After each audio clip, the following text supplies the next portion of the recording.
Assalamualaikum warahmatullahi wabarakatuh. Waalaikumsalam warahmatullahi wabarakatuh. Selamat malam teman-teman di acara podcast Badan Eksekutif Mahasiswa Fakultas Kesehatan Masyarakat. Jadi di sini sudah kita kedatangan teman-teman dari mahasiswa Fakultas Kesehatan Masyarakat, walaupun tidak semua hadir. Yang pastinya sudah ada yang mewakili dari Prodi Kesmas dan Prodi Analisa TLM. Nah, jadi kita di sini akan membahas tentang isu-isu yang sedang panas di lingkungan Universitas Indonesia Timur. Jadi bagaimana saya ingin mendengar pendapat-pendapat teman-teman sekalian, isu-isu yang dimana hima di Fakultas Kesehatan Masyarakat mau dihilangkan. Nah, bagaimana pendapat teman-teman sekalian? Mungkin ada yang ingin pertama. Ya, tentang isu pembubaran hima ya, saya rasa ini sudah melanggar konstitusi. Melanggar bagaimana? Iya kan, kita kan kalau secara susunan organisasi yang tertinggi ada nama, kalau di fakultas kan ada namanya MPM, di bawah MPM ada BEM. BEM ini melalui hima prodi ini. Kalau kita ingin membubarkan himpunan lalu membentuk BEM kembali, tidak logis kan kalau tiga BEM di fakultas ini. Itu secara logika. Ya, itu. Mungkin ada yang mau ngikut pendapatnya Raja. Mungkin ya perkenalkan dulu sebelumnya, saya Ruli Gilang Maudi, saya termasuk masyarakat biasa di mahasiswa Fakultas Kesehatan Masyarakat. Kalau berbicara tentang konstitusi ya, kalau berbicara konstitusi berarti kan kita berbicara tentang dasar yang ada di organisasi kita semua, baik itu dari BEM Unit, baik dari BEM Fakultas maupun hima itu sendiri. Kalau kita lihat dari BEM Unit, BEM Universitas itu sebenarnya ada juga di dalam konstitusinya, di ADRT-nya khususnya itu penyebutan nama hima itu tidak ada. Dan juga yang sudah saya baca-baca juga tadi di ADRT-nya BEM FKM, tidak ada juga kata-kata hima. Kalau dibilang melanggar konstitusi, berarti konstitusi yang mana? Itu. Kalau misalkan mau dibubarkan hima ya sebenarnya bisa dibubarkan, karena di ADART BEM Unit dan juga ADART BEM Fakultas, yang mana kita tahu atasannya dari hima itu sendiri BEM Fakultas dan BEM Unif, itu tidak ada juga kata-kata hima, tidak ada penyebutan nama hima di situ. Jadi kalau misalkan melanggar konstitusi, tidak sih dibilang tidak melanggar konstitusi juga tidak. Kalau kita lihat ya, kalau pendapat saya, kalau kita lihat sejarahnya dibuatnya hima prodi baik di S1 Kesmas maupun D3 TLM itu kan ya buat membantu dosen dalam menjalankan program kerjanya, kayak ya mungkin kalau di TLM mungkin ada PKM, pengabdian kepada masyarakat itu kan, kayak itu pasti kita lihat lah ya kan, kita kan sebagai masyarakat TLM kan pasti dosen-dosen itu pasti larinya ya minta bantuan sama kita yang hima prodi. Dan mungkin kalau di Kesmas juga kan kayak ada apa? PKM juga mungkin ya kan. Nah itu kan pasti di dosen-dosen itu kan pasti membutuhkan bantuan mahasiswa. Dan yang pasti di antara Kesmas maupun TLM itu berbeda. Kalau TLM kan lebih ke pemeriksaan laboratorium, pemeriksaan darah, pemeriksaan lain sebagainya, feses ataupun urin kah. Nah sedangkan kalau di Kesmas kan mungkin kan lebih ke K3 ya kan, counseling, promosi kesehatan, itu kan sudah jelas beda. Nah makanya kenapa kok hima ini ada, mungkin dosen-dosen itu memerlukan bantuan dari mahasiswa itu sendiri. Nah kalau secara konstitusi Anda melanggar kalau misalkan kita menghapus hima, tapi kita kembali lagi ke apa namanya, situasi kondisinya dosen. Kondisinya kan ya dosen analis yang membutuhkan mahasiswanya, ya makanya adanya hima. Dosen-dosen Kesmas pun sedemikian rupa memerlukan bantuan mahasiswa untuk menjalankan program kerjanya, makanya adanya hima. Dan kenapa waktu itu dosen-dosen mungkin tidak memakai BEM? Karena waktu itu kan kita tahu 2020, 2021, 2022 itu kan baru-baru kita dibuat kembali tuh BEM fakultas. Bukan dibuat kembali sih, diaktifkan kembali. Sebelumnya kan vakum. Nah makanya mungkin dosen-dosen kita itu lebih ke hima. Mungkin teman-teman lain lagi. Ya, saya tadi ingin mendengar dari Bung Fadil ini pendapatnya tentang ini isu ini yang sedang hangat-hangatnya. Bung Padi. Ya, kita harus tahu dulu kenapa alasan dari atasan menyuruh kita hima ATLM maupun hima Kesmas itu dibubarkan. Itu sih salah satunya. Kita mendengarkan dulu apa alasan mereka kenapa hima ATLM dan hima Kesmas ini mau dibubarkan. Sedangkan dari 2021, 2022 maupun sampai 2023, hima ini sangat aktif di organisasinya, baik di ATLM maupun di Kesmas.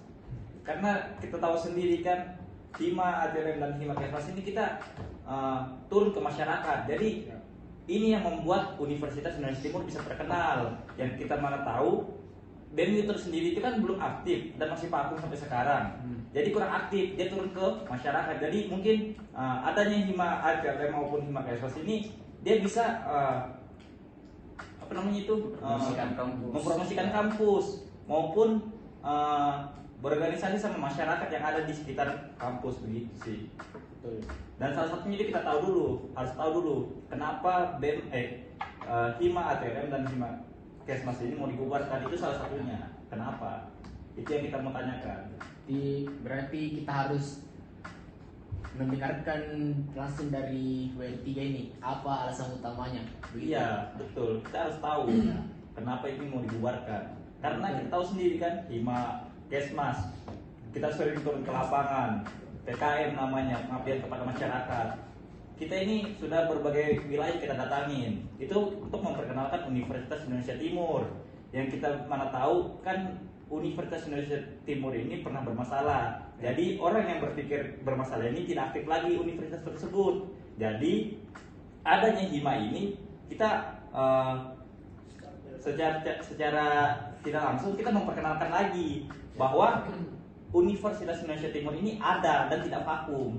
Ya, Begitu. ya begitu juga yang kita lakukan di himpunan D3 TLM ini.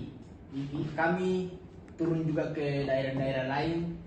Tak lain tujuan kami juga itu ingin memperkenalkan universitas ini, yang dimana universitas ini memang sudah dicap sudah hilang dari peredaran begitu, sudah hilang nilainya. Karena kan kalau kita ditanya kan, Dek dari universitas mana Dek? Indonesia Timur. Pak, masih ada gitu. Itu yang sebetulnya yang harus kita hilangkan. Nah, himpunan inilah yang harus mempromosikan kembali universitas itu tersebut. Ya begitu sih. Karena statement di luar itu UIT itu sudah dihapus. Iya, sudah tidak ada lagi. Nah, lewat himpunan inilah kita harus promosikan kembali universitas ini.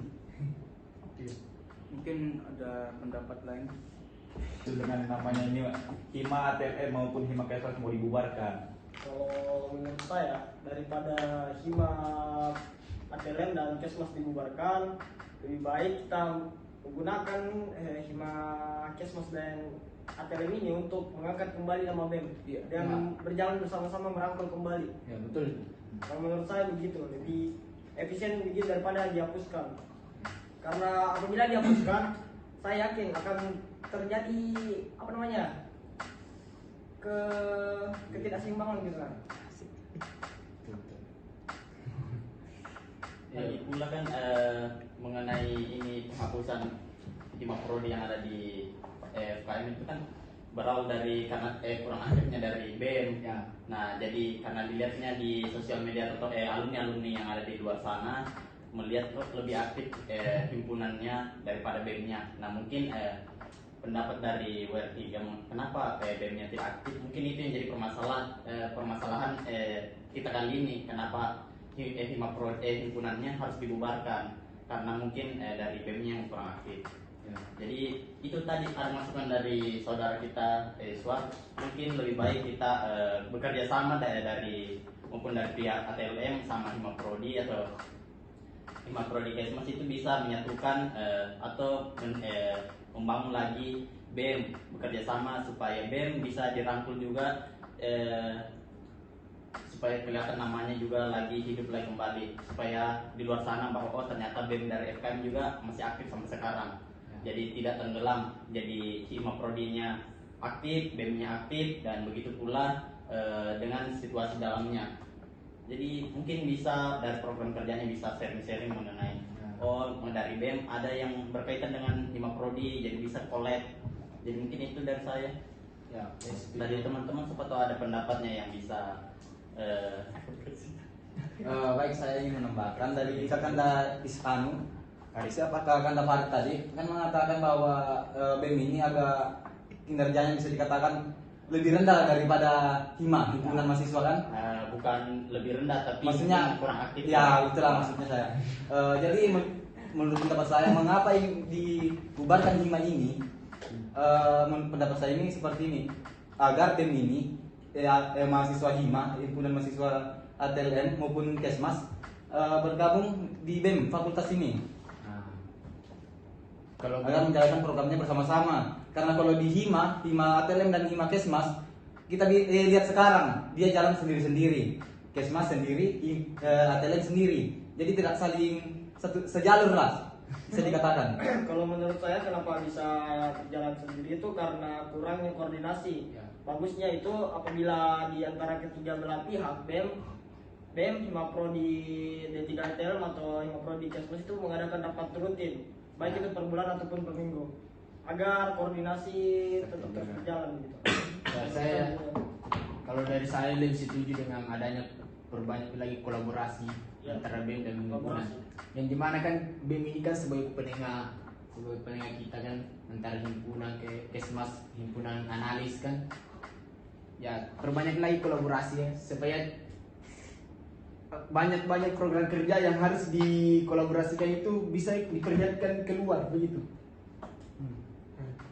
Ya, Kalau menurut saya juga tidak harus berkolaborasi.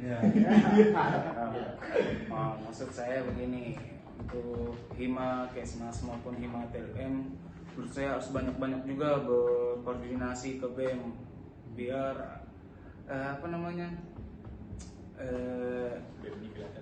BEM ini kelihatan ini ada gitu, nah program kerjanya mereka juga jalan. Jadi mana kan BEM ini bisa mantau kedua hima Kesmas dan hima TLM ini tersebut. Nah itu maka dari itu tadi adanya komunikasi antara dari pihak BEM dan Hima Prodi yang ada di bawahnya. Karena kalau dibilang harus begitu, karena Hima Prodi itu tidak bisa juga vakum. Kenapa? Karena dari sisi Hima Prodi sendiri kan tadi sudah dijelaskan dengan saudara Teruli itu mengenai himpunan itu dibutuhkan oleh dosen-dosen. Contohnya kayak PKM tadi. Jadi kita tidak bisa mendiam diri. Jadi tadi sesuai dengan Iswar juga harus ada rapat rutin misalnya setiap minggu atau bisa dirapatkan mengenai perkumpulan himpunan-himpunan. Itu kan bisa menangani, yang mengatur itu hanya BEM kan, dia lebih di atas dari Hima Prodi. Jadi itu saja sarannya. kolaborasi. Kalau dari saya, kenapa BEM, Hima ATLM dan Hima Kesmas ini tidak koordinasi kepada BEM fakultas? Karena kan di masing-masing Hima ini ada namanya pembinanya masing-masing. Nah, makanya dia itu setiap ada kegiatan internal mereka itu tidak koordinasi dulu kepada BEM fakultas, karena di situ ada pembinanya, baik pembinanya tersendiri di Prodi Kesmas maupun ATLM begitu. Makanya tidak ada koordinasi kepada BEM fakultas. Pembina ya. Salah pembina. Coba pembina ini dihapuskan. Maksudnya pembina maksudnya kan pembina itu kita tahu sendiri itu dari dosen, ya kan? Dosennya masing-masing baik ATLM maupun Kesmas. Coba di pembinanya itu di bawah naungi langsung sama BEM fakultas. Jadi otomatis kalau setiap ada kegiatan di Hima, dia koordinasi dulu kepada BEM fakultasnya agar dia itu berjalan seiringnya waktu, pasti begitu. Mungkin kalau dari saya pribadi ya, kalau misalkan soal pembina ini sudah pembahasannya mungkin sudah apa ya? Bukan di luar, lebih tepatnya ke Di luar nalar. Bukan di luar nalar, tapi lebih sensitif. Iya, Sensitif. betul. Sebenarnya lebih sensitif kalau soal pembina.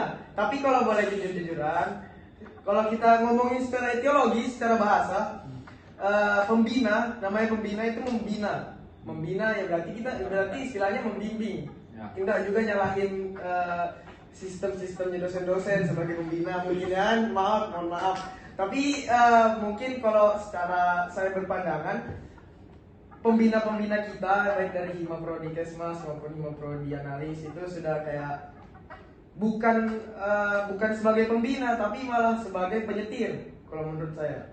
Jadi apa-apa berjalan itu harus sesuai dengan mereka. Padahal pembina yang kita tahu ya pembina ngasih masukan, kalau diterima ya alhamdulillah, kalau tidak diterima ya sudah, tergantung lagi dengan kita yang menjalankan organisasinya. Kalau menurut saya itu. Tapi kalau untuk masalah pembina itu nggak bisa dihapuskan sih, soalnya kembali lagi kalau soal dana itu kan pasti kan lah pembina ya kan, takutnya nanti karena sensitif ini kan dibahas pembina dihapuskan, takutnya nanti tersinggung ya, takutnya gitulah ya intinya kita kalau misalkan memang BEM FKM ini membutuhkan Hima, kita masukkan Hima itu ada di ADRT-nya BEM Hima. BEM fakultas, BEM FKM. Tapi kalau misalkan BEM FKM tidak membutuhkan Hima, ya tidak usah dimasukkan. Berarti secara istilah Hima ini bukan bawahannya BEM. Tapi Hima ini berdiri ya karena jurusannya masing-masing. Kembali lagi ke sejarah kita buat Hima tadi. Pembuatan Hima tadi kan dosen yang buat. Nah, kalau misalkan BEM FKM nanti ini memang hasil mubesnya nanti ya, pembahasan ADRT-nya mungkin membutuhkan Hima, ya masukkan Hima dalam ADRT-nya. Jadi Hima bawahannya BEM. Tapi kalau misalkan tidak ada, ya berarti Hima bukan masalah sih istilahnya, tapi ya berdiri sendiri tanpa ada atasan. Ya atasannya mungkin pembinanya. Ya gitu kalau menurut saya. Terus itu apa lagi ya? Kalau dari saya lagi ya. Kalau dari saya mungkin saya sudah dengar dari ucapan-ucapan yang lain-lain, mungkin kan alasannya mungkin dari Iki WR3 Wakil Rektor 3 dari Universitas Indonesia Timur itu menghapuskan Hima. Bukan menghapuskan Hima sih sebenarnya. Kalau mungkin teman-teman mau tahu, itu sebenarnya bukan dihapuskan, tapi Hima Prodi yang ada di Analis itu dimusnahkan baru diganti jadi BEM. Itu yang kita tahu ya. Kalau mungkin tadi kan ada dari Padil nanyain tentang alasannya mungkin kenapa WR3 kok bisa mau menghapuskan Hima. Kalau yang pernah aku dengar itu sebenarnya ya karena tadi Himanya yang lebih aktif dibandingkan BEM, bawahannya yang lebih aktif dibandingkan atasannya. Sama ibaratnya kayak gini, kamu punya DPR sama presiden, yang lebih aktif DPR-mu daripada presidenmu. Kira-kira itu bagus gak? Nggak bagus kan? Nah, itu juga yang jadi permasalahan mungkin dari WR3 ya kan. Nah, kalau dari saran-saran teman-teman tadi ya setuju. Jelas dari kedua belah pihak, dari Kesmas maupun Analis ya harus menggerakkan BEM-nya. Kemarin itu sebenarnya jujur kalau saya pribadi lebih mau masuk ke BEM. Waktu itu sempat itu ada isu-isu pendaftaran ketua BEM FKM itu dari Analis, dan saya juga ingin dimajukan waktu itu, tapi karena itu cuma isu jadi dimasukkan ke dalam Hima, dan akhirnya BEM ini diaktifkan kembali. Nah mungkin itu juga kenapa kok di BEM FKM analisnya cuma satu ya kan, yang si Wisma itu ya kan. Nah kenapa cuma satu ya karena itu yang lainnya sudah duluan masuk Hima. Ternyata isunya itu beneran terjadi dan akhirnya diaktifkan kembali BEM. Makanya banyak dari analis yang udah masuk ke dalam BEM. Yang seperti kita tahu kan, kalau masuk di dua-duanya, di BEM sama di Hima ya capek, bukan nggak bisa ya, capek mungkin ya. Gimana ngurus dua organisasi yang secara konstitusionalnya kan atas bawah. Jadi ya mungkin kalau di tahun ini itu ya mungkin bisa dari analis juga mungkin banyak kan yang bisa masuk ke BEM FKM. Jadi kalau menurut saya isu-isu yang mau hima analis ini mau dimuslubkan baru mau dijadikan BEM analis, itu udah logis. Karena di mana-mana kita tahunya BEM itu cuman ada BEM fakultas, tidak ada BEM jurusan. Kalau yang ada itu jurusan itu pasti hima, HMJ ya kan, himpunan mahasiswa jurusan. Tidak ada itu namanya BEM jurusan. Jadi ya kalau kita memang mau dan dipisahkan, ya kita aktifkan kembali BEM kita. Fakultas kita. Minimal ya setiap fakultas prodi itu mengirim 7 atau 5 orang untuk masuk ke BEM gitu. Jadi BEM itu istilahnya jadi banyak anggota. Mungkin ya masalah yang terjadi di BEM karena apa ya namanya tidak kerja, karena itu kemungkinan dari keanggotaannya yang kurang. Bahkan yang terjadi di sekarang ini ya banyak yang masuk ke organisasi yaitu cuma pengen dapat yang istilahnya SK atau biasa yang dikatakan sama dosen, kalau nggak masuk organisasi nanti nilai nggak dapat, SK nggak dapat. Nah itu yang menyebabkan ya orang cuma masuk aja gitu. Jadi data fungsinya. Sebenarnya kalau kita mau baikin secara struktur konstitusionalnya, aktifin dulu BEM analis ini. Mungkin kalau Pak WR3 ada nonton podcast ini, dari saya pribadi nih Pak, dari saya pribadi, saya pengen BEM analis, BEM apa? BEM Universitas Indonesia Timur itu diaktifkan. Jadi kalau pembahasannya kan ADART, kan kita berkaca tentang ADART BEM Universitas. Nah, yang kita tahu BEM Universitas ini masih vakum. Terus masa ya kita mau pakai ADART yang organisasinya masih vakum. Jadi ya kalau saran saya sih Pak, mungkin lebih diaktifkan dulu Bang BEM Universitasnya. Karena selama ini hanya isu-isu keluar bahwa Ya, BEM ini isu keluar aja BEM akan diaktifkan. Janjinya bulan 1. Tidak ada lagi. Dan kalau kita berkaca di BEM di ADART BEM Unik kan sebenarnya ada 2 BEM itu di FKM. Nah, kalau dulu kan memang kenapa kok ada 2 BEM Kesmas dengan BEM analis, karena dulu kan beda fakultas. Ya. Kalau sekarang kan sama. Masa ya kita mau buat BEM analis lagi? Satu fakultas ada, mungkin. Ya kalau dibuat pasti terpisah lagi. Ya kita pokoknya udah mau berpecah belah lah universitas ini gara-gara perkara fakultas atau jurusan aja. Ya udah bagus sudah sih sebenarnya gabung dalam satu fakultas ini bagus sudah. Kalau menurut saya sih. Iya. Apa lagi nih? Interupsi. Mungkin kalau mungkin pertanyaan saya gimana apa solusinya untuk supaya gimana ya? Agar hima kedua antara hima 2 ini tidak ada yang hilang. Apa solusinya selain itu? Tadi Kan BEM ini. bukan aktifkan BEM Unit. Kita di Mubes kita masukkan hima itu di dalam ADART BEM fakultas. Jadi hima itu bawaannya BEM fakultas tadi. Itu kalau misalkan kita mau ya itu tadi apa? hima nanti dihapuskan. Iya, Soalnya kan kita kan berkacanya cuma di Iya. ADART BEM Unit. Iya. Dan di ADART BEM Unit kita tahu sendiri BEM Unit masih vakum. Jadi ya ADART-nya kan secara istilah vakum juga. Berarti kan Udah salah dong. udah salah dong. Betul. Tadi salah satunya kenapa juga saya tidak setuju pembubaran hima ATLM maupun hima Kesmas ini, itu salah satunya BEMU ini tidak aktif dan dia mengikuti ADRT-nya BEMU. Sedangkan BEMU kita tahu sendiri tidak aktif, ini vakum. Bagaimana kita mengikuti ADRT tapi yang organisasi tersendiri yang paling tinggi di universitas itu tidak aktif? Nah mungkin dong kita mengikuti organisasi yang tidak aktif, mengikuti ADRT-nya. Itu tidak bisa. Makanya kalau memang mau dihapuskan, aktifkan dulu BEMU. Bilangnya kemarin bulan 1 sekalinya, tidak ada sampai sekarang. Itu cuma isu-isu doang. Betul itu. Iya. Tentang pembentukan BEM. Kata-kata Bupati ya. Jadi dimakan. Soalnya dari tadi Iya, pesan dulu, Pak. Iya. Ya tentang Makan. Itu ada lomboknya. betul ya, tentang isu tentang pembentukan BEM Unit ini ternyata kita tahu ini baru isu ya, tidak ada pergerakan sama sekali. Mungkin kalau BEM Unit itu ya, kalau dari saya mungkin bukan nyerang Power 3 ya. Bukan. Bukan, tapi Bukan. lebih nyerang Bukan. ke ada orang-orang oknum yang mungkin kemarin ada ngomong, oh iya bulan 1, oh iya bulan ini. Akhirnya sampai sekarang tidak.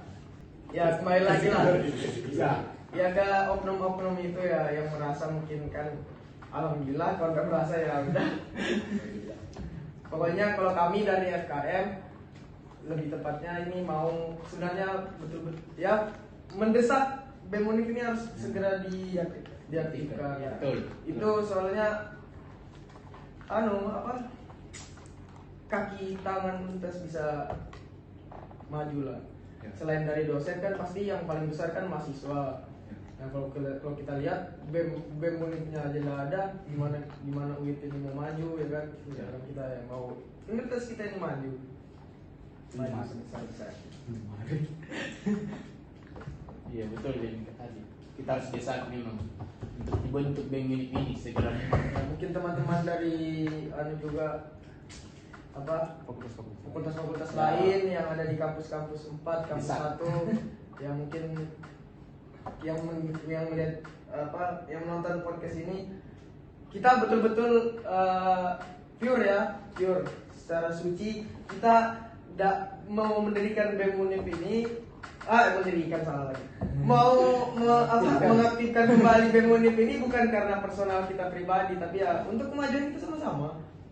Bukan saya mau maju, jujur aja ini tahun terakhir saya di Universitas Indonesia Timur, insya Allah.